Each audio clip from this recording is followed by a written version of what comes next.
যথারীতি আমাদের গন্তব্যস্থল নেতাজি ইন্ডোরে আমরা প্রবেশ করলাম।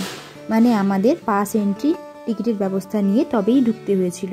আর যারা যারা অ্যাওয়ার্ড পাবে তাদেরকে একটা রেজিস্ট্রেশন করতে হয়েছিল, মানে স্পেশাল গেস্ট হিসেবে।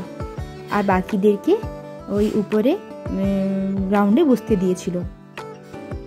আমার না খুব এক্সাইটমেন্ট লাগছিল। কেন জানো ব্যাপারটা?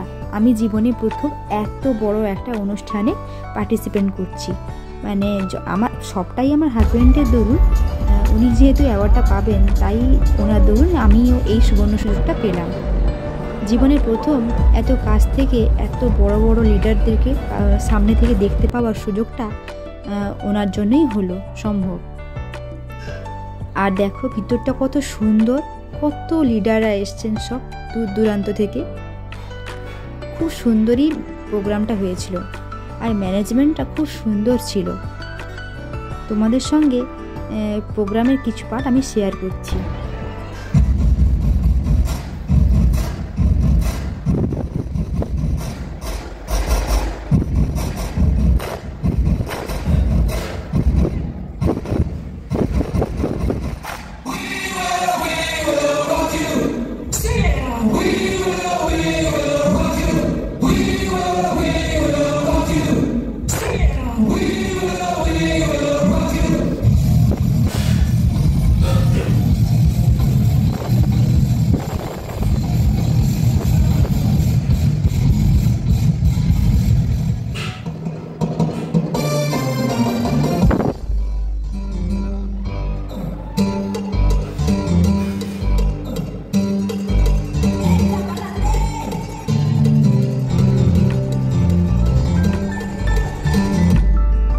টানা 1 বছর কাজ করার পর সবাই কিন্তু এই দিনটার জন্যই অপেক্ষা করে।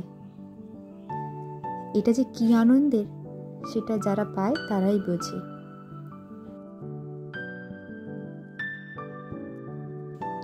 এরপর কি এক এক করে সবাই অ্যাওয়ার্ড পেল।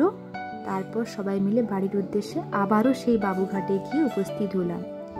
যাওয়ার সময় যতটা না আনন্দে গেছিলাম, আসার সময় ততটাই ক্লান্তি অনুভব করছিলাম। আমাদের পুরো ব্যাচটাই কিন্তু একই অবস্থা। ভাবছিলাম কখন যেন আমাদের বাড়ির উদ্দেশ্যে রওনা দিই আর আমাদের ট্রেনটা ঠিক হাজির হয়।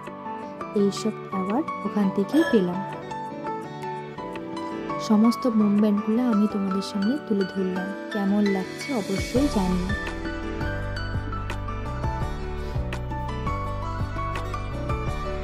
যদি ভিডিওটা ভালো লেগে থাকে অবশ্যই একটা লাইক, কমেন্ট, শেয়ার করো।